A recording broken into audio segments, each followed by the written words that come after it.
Hi, I'm Mary, a librarian and book reviewer with a focus on stories written for kids, tweens, and teens. Today I get to share with you this book called Away, written by Megan E. Freeman.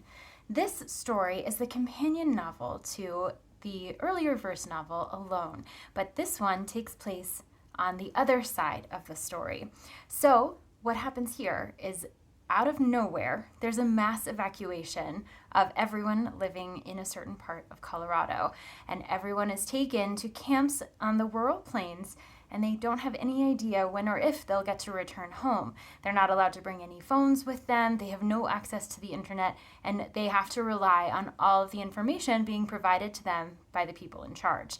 So they settle into their new life, meet some new friends, even get to the point of building schools and regular gatherings because they've been there for months and months, going on years.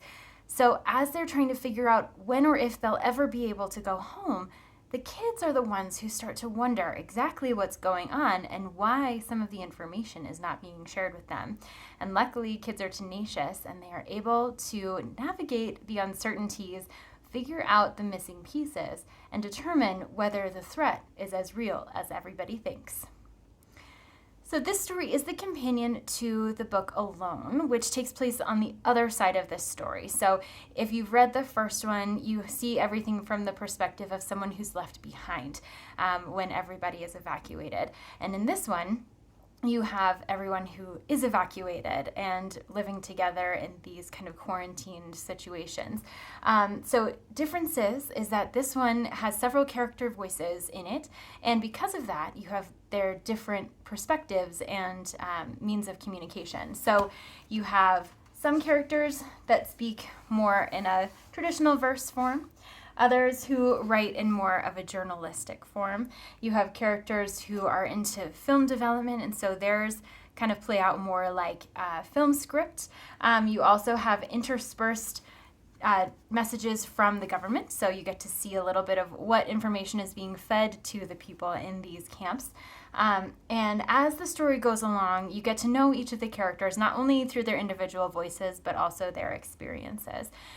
So one of the really lovely things about both this book and the first book in the collection is that it really showcases the tenacity and the resilience of the human spirit. So even when things seem unbearable or interminable, there are ways that humans come together, rally, and figure out ways to survive even the unthinkable. So this book is a really great contemplative story, good for middle grade readers especially. If you have a book club or a classroom read, this is an excellent choice because it is accessible to a wide range of readers because there is enough white space in there.